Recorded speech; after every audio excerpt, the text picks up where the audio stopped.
नमस्कार दोस्तों, India spiritual में आप सबका स्वागत है। दोस्तों, एक बड़ा सवाल, क्या महाभारत का कोई हथियार वर्तमान समय में मौजूद है? दरअसल दोस्तों, आज आप यही बात जानने वाले हैं। कुरुक्षेत्र की मिट्टी आज भी लाल रंग की है।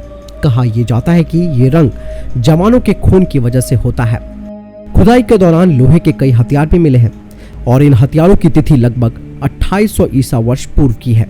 उत्तर प्रदेश के मैनपुरी जिले में एक खेत से मिले 4000 साल पुराने हथियारों ने पुरातत्वविदों की उत्सुकता को बढ़ा दिया है। इन हथियारों को भगवान श्री कृष्ण के काल यानी कि द्वापर युग का बताया जा रहा है।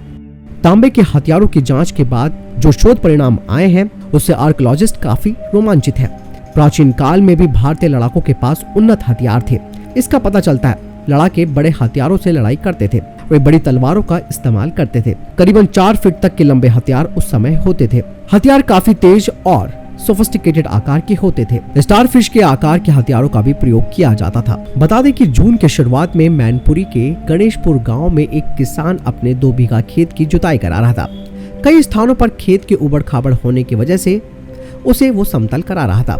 खुदाई कराए जाने के दौरान खेत से तांबे की तलवारें और हारपून मिले। किसान उन सभी हथियारों को अपने घर ले आया। उसे लगा कि ये सभी हथियार सोने या चांदी से बनी कीमती धातुओं के होंगे। हालांकि खेत से हथियार मिलने की चर्चा पूरे इलाके में फैल गई। किसी ने इस संबंध में स्थानीय पुलिस को भी सूचित कर दिया। इसके बाद ये मामला भारतीय पुरातत्व सर्वेक्षण के संज्ञान में आया। उन्होंने इन हथियारों को किसान से हासिल कर लिया और इनकी जांच कराई। किसान के खेत से मिले इन हथियारों की जांच के बाद कुछ पुरातत्वविदों ने इसे एंटीना तलवारों और हारपून की उपाधि दी। इसके नीचे एक हुक लगा हुआ था। विशेषज्ञों का कहना है कि उत्तर प्रदेश के मैनपुरी में एक खेत के नीचे संयोग से 4000 पुराने तांबे के हथियार मिले हैं। हथियारों के इस संग्रह के गहन अध्ययन से ये द्वापर युग का लगता है। वही ये भी दावा किया जा रहा है कि तांबे के ये हथियार ताम्र पाषाण काल यानी कि कॉपर एज के हो सकते हैं। गेरू रंग के बर्तनों के रहने के कारण ये काफी हद तक साबित भी होता है। कांसा हड़प्पा काल की एक बड़ी विशेषता थी। इसे मूल रूप से तांबे के युग की एक शहरी सभ्यता के रूप में भी जाना जाता है। हालांकि अध्ययनों से पता चलता है कि इस प्रकार के हथियार मुख्य रूप से तांबे के बने होते थे। इनमें कांसे का प्रयोग नहीं होता था। कहा जा रहा है कि 2000 से 1500 ईसा पूर्व के बीच के काल के ये हथियार हैं। मैनपुरी में मिली सामग्री लगभग 3800 से 4000 साल पुरानी थी।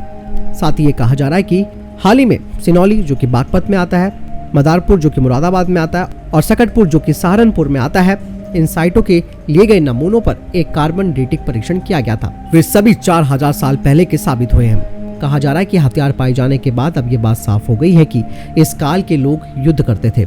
ये युद्ध जमीन या फिर अधिकारों के लिए 2 समूहों के बीच हो सकता है। इन हथियारों को देखने के बाद दावा किया जा रहा है कि ये आम लोगों के पास रहने वाले हथियार नहीं है। उस काल में इस प्रकार के हथियार आम लोगों की पहुंच से बाहर रहते थे। मैनपुरी के खेत में मिले हथियारों को पुरातत्वविदों ने एक बड़ी खोज करार दिया है। उन्होंने कहा कि ये बड़ी खोज साबित हो सकती है। इसके अलावा ये भी कहा जा रहा है कि प्राचीन हथियार एक क्लस्टर से क्यों होंगे। यानी कि दोस्तों, महाभारत काल के हथियार जिनका वर्णन किया जाता था उनमें से कई हथियार उत्तर प्रदेश के मैनपुरी में मिले हैं और ये अभी भी शोध का विषय है। इसके ऊपर कई तरीके की बातें सामने आने वाली है जो कि हमारे इतिहास को और पुख्ता करेगी कि महाभारत में जो कुछ भी हुआ है उसकी सत्यता को ये साबित करेंगी। आपको क्या लगता है मुझे कमेंट सेक्शन में लिखकर जरूर बताएं। मिलता हूं नई जानकारी के साथ। ख्याल रखिएगा अपना। नमस्कार।